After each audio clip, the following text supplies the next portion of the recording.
This is the Let's Get Real Estate Show with your host, Danielle Chiasson. Full-time investor, strategic consultant, motivational coach, sought-after speaker, and host of your #1 real estate investing show, Let's Get Real Estate, where real people are doing real estate. Welcome back, everybody. I am so glad that you've jumped on for another podcast with us.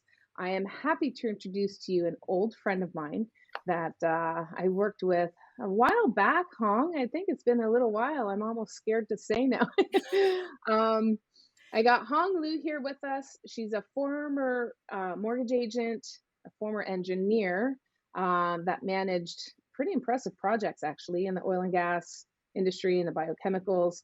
Kind of really cool stories about that.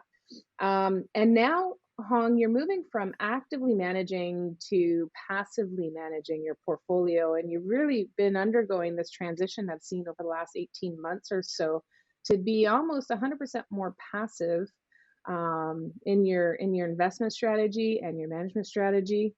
And now I think what we talked about, you're doing more financial management now as opposed to asset management. Is that correct? Yes, that is.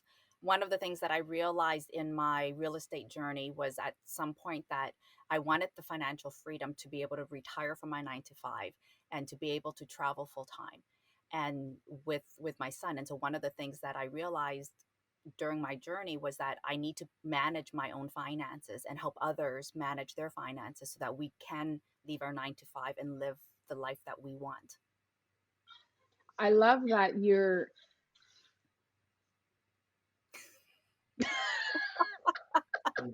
Sorry. What happened?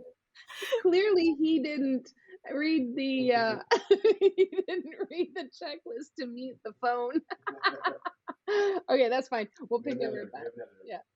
Okay, so I gotta see where did we leave off? Leaving the 9 to 5. Yeah. Okay. I love how you bring that up because you're not only doing that for yourself, but you're doing that for others, where people to find that time freedom, essentially, right? So Yes. like the entire time I've known you, Huong, it's all about, enriching your life, but also enriching that of others. And you're always giving back and thinking, how can I help others on my journey while I'm helping myself? And that's, and that's what I heard. I don't know if anybody else heard that, but you said, that night I want to find that freedom from 9 to 5 and then helping others get there too. And I mean, that's just an underlying current for everything you do. And I just think that's brilliant. So I wanted to, I know a story about you. And so one of the things you've shared with me, if I may share it with the listeners, is how, if you knew now what you knew then, you would have started with coaching at a lot younger age and a lot sooner into the real estate game, because you started this like 20, 25 years ago, I was going to say right out of university, but you weren't. You were in university, right? Can you tell me about the story about the first property that you bought? Yeah, so I was actually in my second year of engineering, and I happened to be working with a real estate agent to find a home for my mom. And in that process of looking for a home, he showed me a triplex, a single family home in Toronto that was converted into a triplex. And I said to him, you know what, I love this house, but my mom's not going to go for this.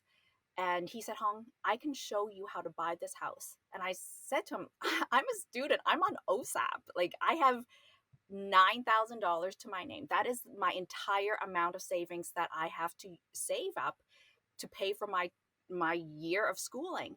And he goes, Huong, I will show you how to buy this house with $9,000. And that $9,000 was my OSAP money. And he showed me how to buy a triplex in Toronto with $9,000. And back then I had no idea what OPM was, right?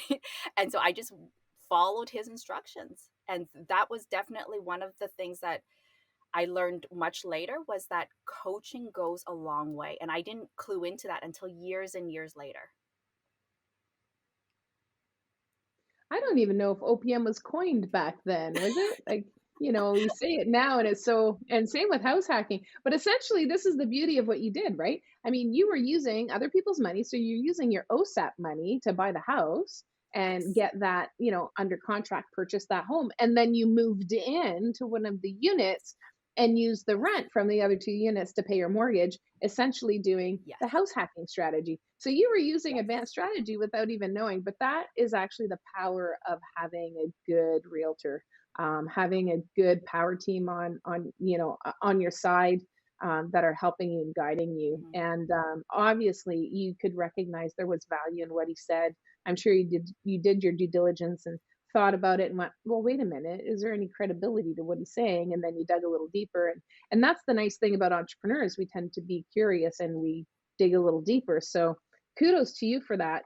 I love that story. I think that's great. So now, And I Danielle, wish every I love your point about the due diligence. Now, here's the thing.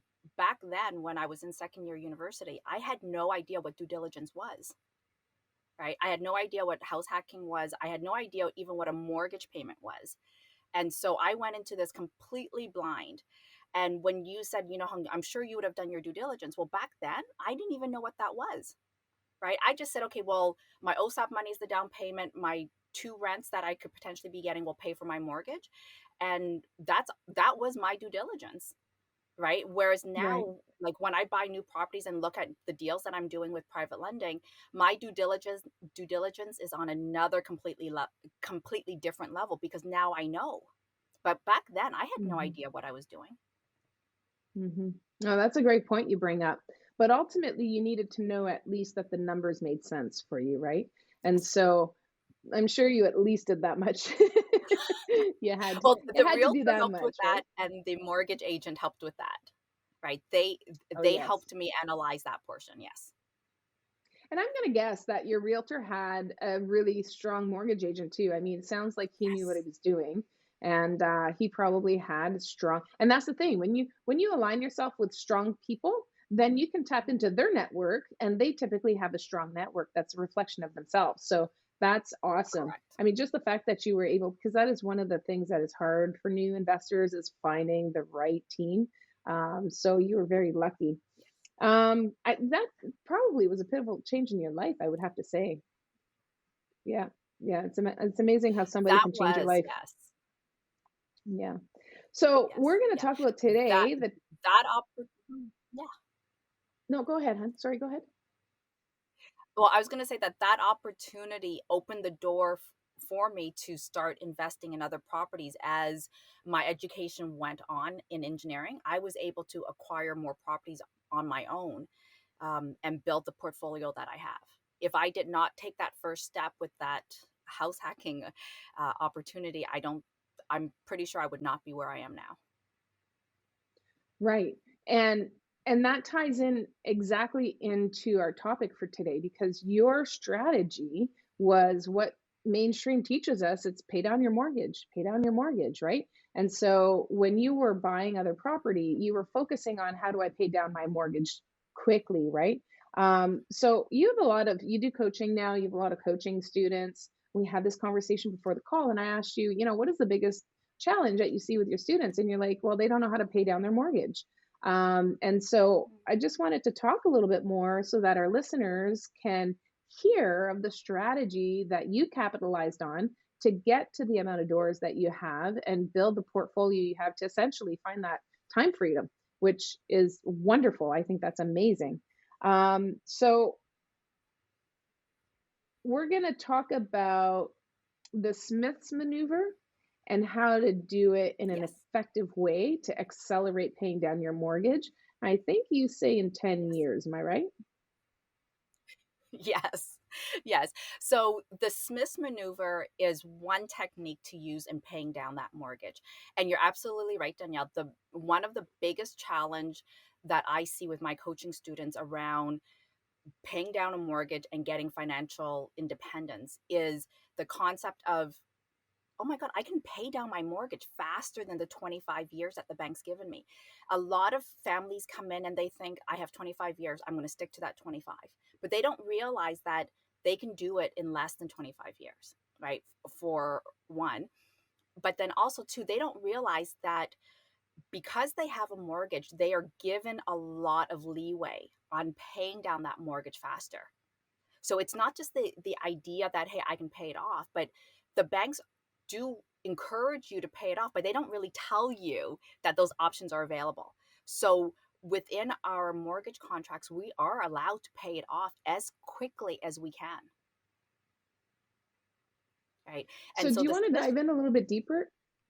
oh yeah. So in my book, I actually talk about that technique, which is called the GLAD method.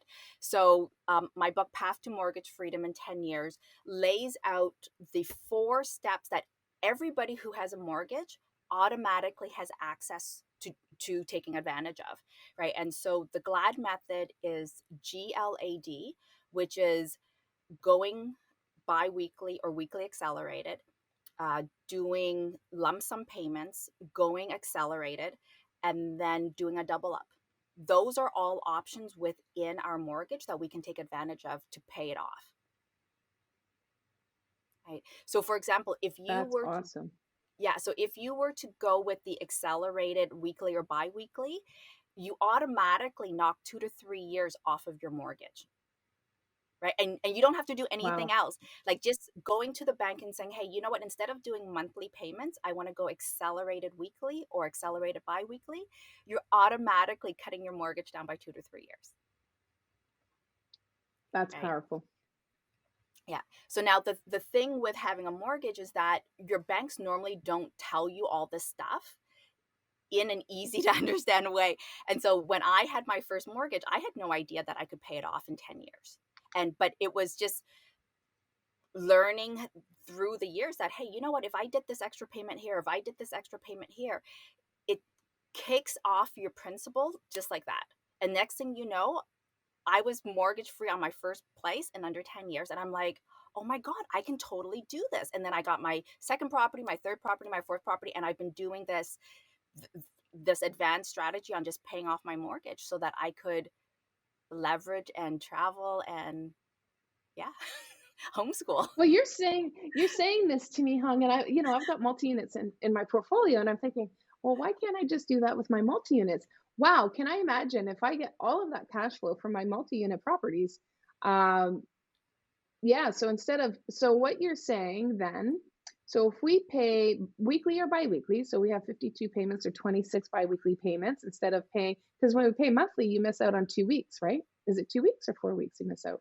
Well, so it's Four not weeks? about missing out, but when you do the accelerated, so in some banks, they'll call it rapid payments, accelerated. They give it a slightly different name for it. But what they do is they tack on like an extra 50, an extra $100 payment on top. Right. And so that's how they're accelerating it. But you don't notice it because it automatically comes out of your bank account. So that extra $50, what, like 4 trips to Starbucks? You don't recognize it. Sorry, my Well, Starbucks costs are a little bit more because I buy my lactose free extra shot of espresso in there. So before you know, it's like $7 a shot. that's awesome. So true, though. It is so true. There's so many people that say can't afford it, but they go to Starbucks twice a day. Not once a day, but twice a day. Yeah, you really got to put things into perspective sometimes. But you know what? I mean, I totally get what you're saying. As far as having that extra money come out of your bank account, what I learned in my mid 20s was the difference between a forced savings plan and a forced savings plan. And so I went to the bank to get an RSP loan. That was a 1 year accelerated loan. I think I ended up paying, it was under $500. I got a $16,000 loan that I paid monthly. It was whatever it was, $600-700 a month. But I had never bought into my RSPs up until that point, and $16,000 was all I qualified for. But I wanted to start like maxing out my RSPs, and so yeah, so through this loan, I was able to save that $16,000 in a year, which up until then had never saved probably more than $2,000 in a year.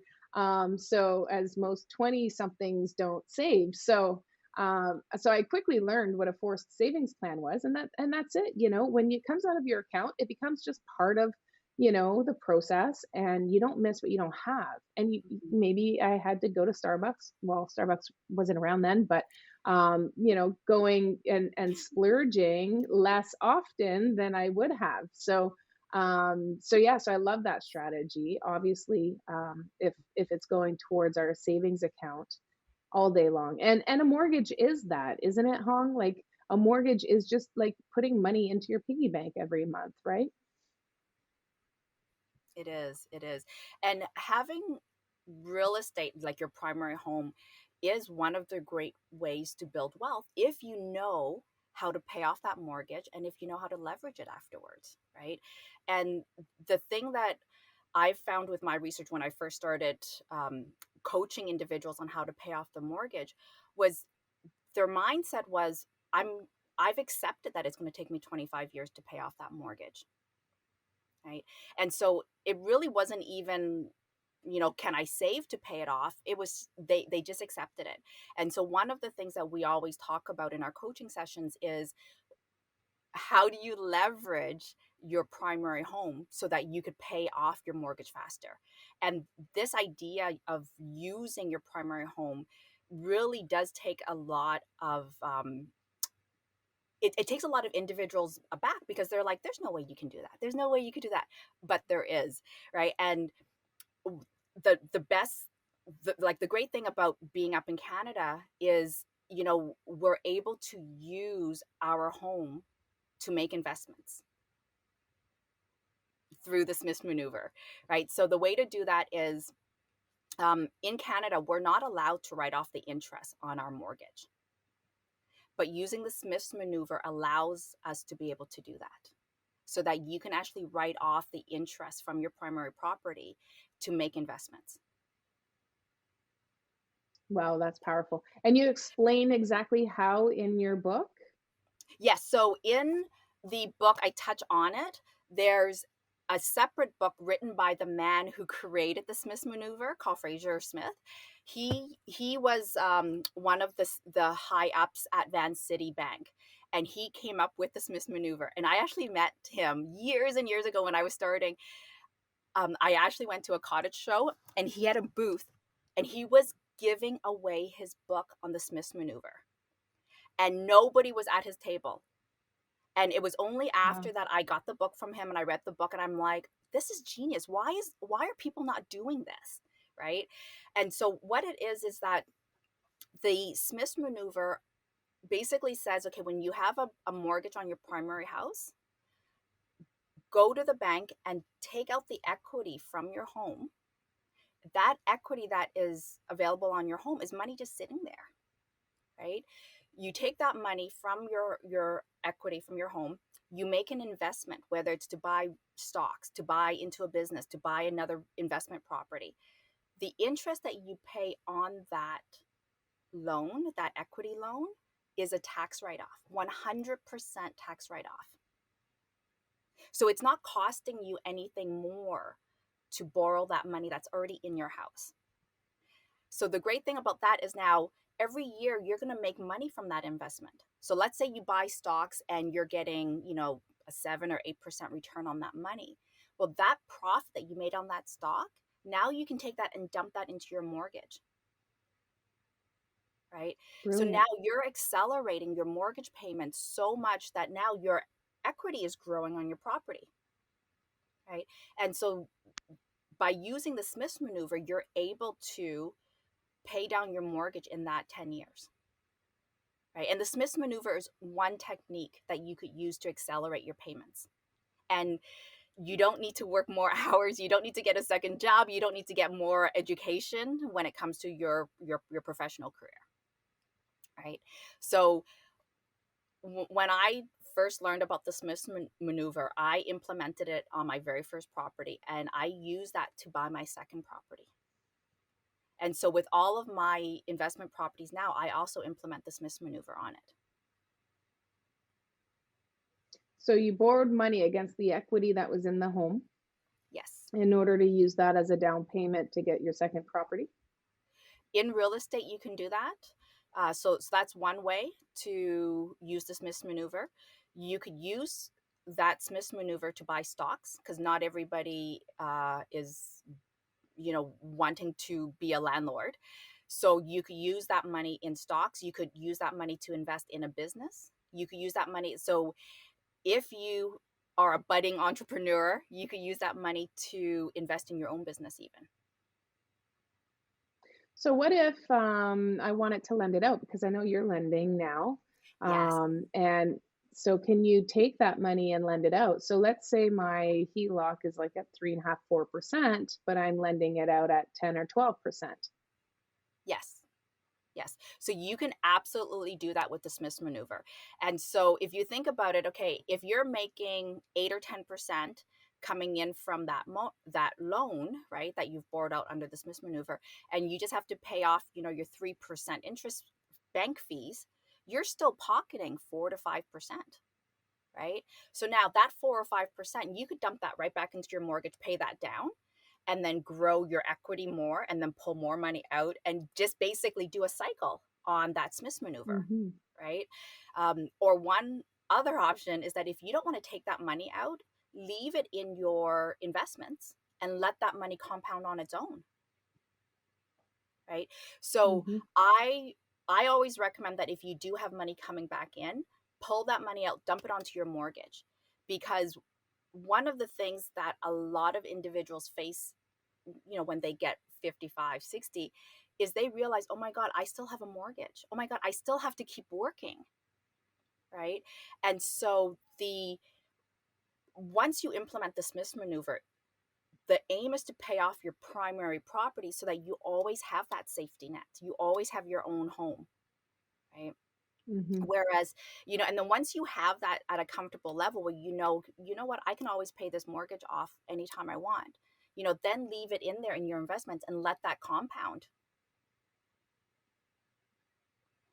You're talking, and I know that the approach is primarily with your uh, primary residence. But I mean, I'm looking at this saying we could do this with our investment properties. And Yes. I'm thinking to myself, I've got equity that I have in my primary or in my investment properties that I could be doing this with. So if I pulled the money out and then I was able to put it in stocks or lend it out at a higher interest rate, and then I could take the Yes. profits and put it back down, I think that's brilliant. And then maybe do Yes. that, once a year pay down, principal pay down, or maybe increase the monthly mortgage payments in order to get that equity to to to to really solidify.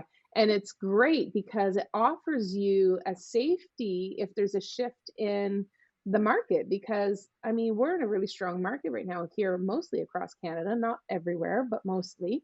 And but if the interest rates start going up, which they're at some point they're going to have to start going back up, or vacancies start going up, that's going to shift, that's going to shake the market up a little bit, and a lot of investors aren't going to be ready for that. So having some equity in your properties will help negate against that sort of shift in our environment, which we can't control. So Mm-hmm. I think that's a brilliant way to do it. um, Kudos to you for having done that. Just to recap real quick, so you have four ways, I think you said. One is to go biweekly, weekly or biweekly payments. Two is doing the lump sum principal pay down once a year, I think you're allowed. Correct. And if you could, the other two, Yes. real quick. The annual increase. So we're allowed to do that once a year as well. And then doubling up every single payment if you wanted to. So 4 ways. Really? So just remember the Wow. acronym GLAD. Yeah, GLAD. Glad. Okay. And doubling up. Okay. GLAD. So, and the annual increase too, I hadn't thought about that. Investors always think about how am I going to pay down so I can get more cash flow? How can I get an extra 5 years? I'm going to refinance it back out to 30 years so that I pay less and then I can take advantage of that income. But really, I think it's more beneficial to play the long game, depending on your strategy. Play the long game, hit it hard for 5, 10 years, get 3 or 4 properties paid off, and then yeah, I think that's a brilliant strategy. Hong, you're amazing. Thank you for sharing that, by the way. And I know this is your passion. So Danielle, You've got the, yeah. yep. I was gonna say you've got the book, and I Oh, so I think was going to ask you, you. how can, yeah. I was gonna say, Sorry. so I, So sorry how to do the I listeners. give your listeners a copy of the book? Yay! Yes, we're going to do it. We're going to find a way, just like we're going to pay off our mortgages. We will get this book out there. Yeah. So for anybody who's interested in getting the book, Hong, before the call, made an offer and said that she's going to share the book with us. So I think we're going to put it in, we're going to share a link to your profile that we've dedicated just to you. That's going to have your contact information, everything else. We'll have that in the show notes, or if this is on YouTube, you'll see it down below. So there's going to be no questions. People are going to find you, and I know that they're going to come looking for you, hands down. You're just a wealth of, like, I just love your technique. I mean, there's just not enough people talking about this technique, honestly. I think there has to be, you know, as investors, they kind of they focus on cash flow, and they want to, you know, create that money, and they want to keep it. But I think there's a lot to be said to have 1 or 2 properties at least that are cash flowing, and those are your cash cows, so that you can weather a storm. So that essentially is your insurance policy. You self-insure yourself with that. And so I think that's brilliant, Hong. Also, I just wanted to put it out there. You have a course, and I wanted to share that course because that course is exactly what we're talking about. And it goes into detail. It's how to be mortgage free in 10 years. You go into detail with each of those 4 different strategies and how to layer one on top of the other to be mortgage free in 10 years. I think that's brilliant. I encourage anybody to go looking for you and sign up for this course. Again, we'll have that on your page, on your bio page. So to you, Hong, thank you so much for taking your valuable time and sharing that with us and our listeners. Thank you so much. Danielle. Love you always, and love to have you back. Want to have you back. So we'll see you on the next one. Yay. Bye for now.